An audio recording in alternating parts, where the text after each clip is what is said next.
disclose your worldwide income, regardless of where you reside. Actually, it will be in the US, right? You'll be staying over there. Same thing applies for a F1 visa or a student visa. Like, when we used to work over there, the IRS, every time we used to read, internally we joke about all the CPA, The IRS basically stands for it's all theirs. If you combine both the words, it's all there. Every money is all there.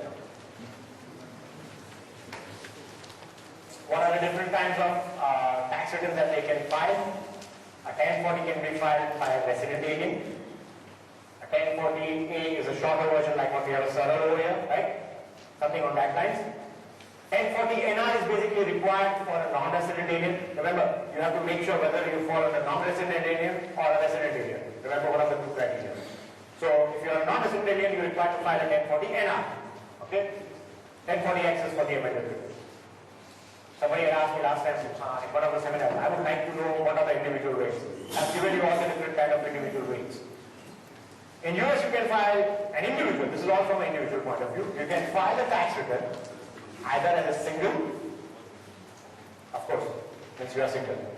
If you're married, you can file under two options, married filing jointly, husband and wife, both income can be joined together and file one tax return, or you file married filing separately. Then there is the other one which is head of the household, is for the people who have some responsibilities of their family members and they're taking care of it. They can claim them as a dependent. So they are treated like a head of a household. Okay?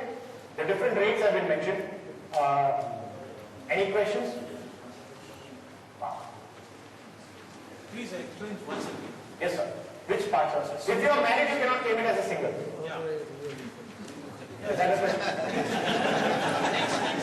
On the board. All the four, okay. Single, I'm unmarried, I'm living independently, I can claim myself as a single. Married filing jointly, you're married to somebody.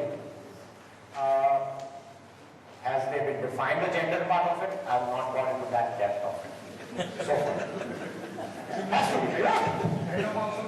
Head of the household, sir. Yes, sir. There are people who stays, sorry to interrupt you. There are people who stays together. They say they are my living partner. Yes, they are head of the household, sir, actually. Stay, what do you call together. They are not married. They are my fiancé, they say. They are not married. They live 7 years, 10 years together. Then when they want the child, then they marry. Actually, I'll tell you. Very good question. I can tell you that part. I had a case, I handled that also. It is still regarded as individual single, sir. The advantage that they have it because they can claim all the expenses that has been incurred by them together. They'll split it up individually and they file the tax return. If you normally go and if you try to rent out a good premises in Manhattan for staying, the cost of a one-bedroom apartment is close to $3,500 per month. Okay? So that's pretty expensive. So normally what people do, even on a one-bedroom, because it's a double bed, they share it with somebody, live in relationship, and claim all the expenses together. Right? Okay. Coming back to your questions. Married jointly, understood. Married separately, the same thing. It's half and half of it. What is that qualified widow? Qualified widow. Okay. If your husband dies during a particular year, okay, in that case, for that year, you can still file a married filing jointly return, thus by not treating yourself as a single. That's only for 1 year, the year in which your spouse dies. Okay? Good. In the same year she got married? Then for married filing jointly, sir.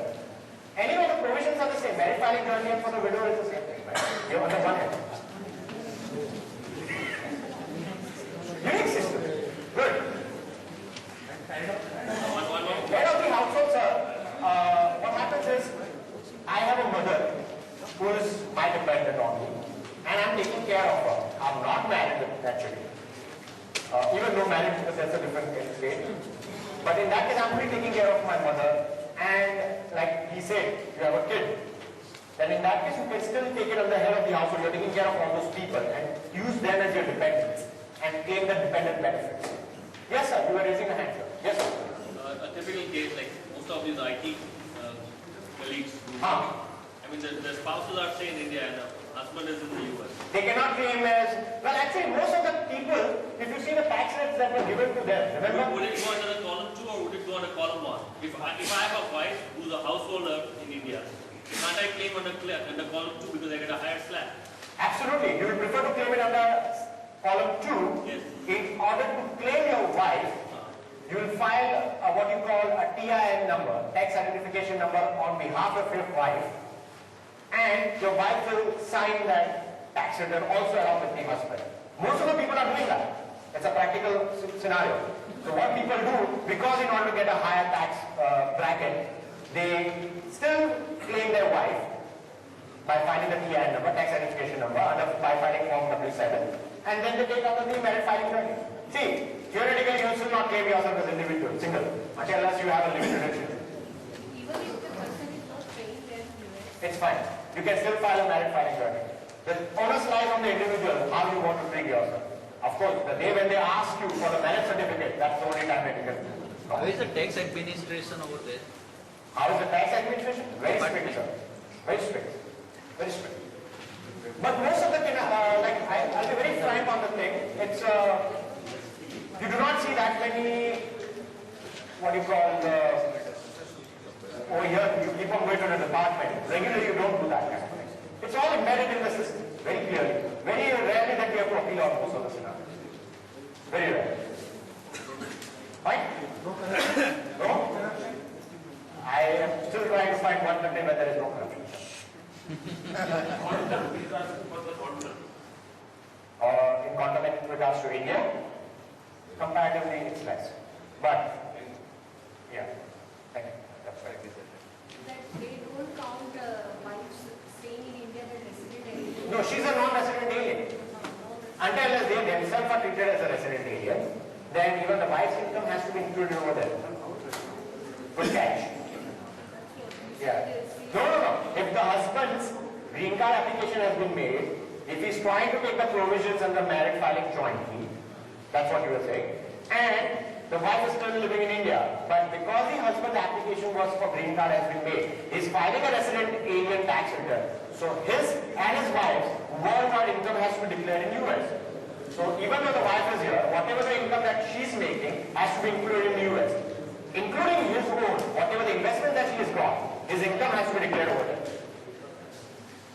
Yeah?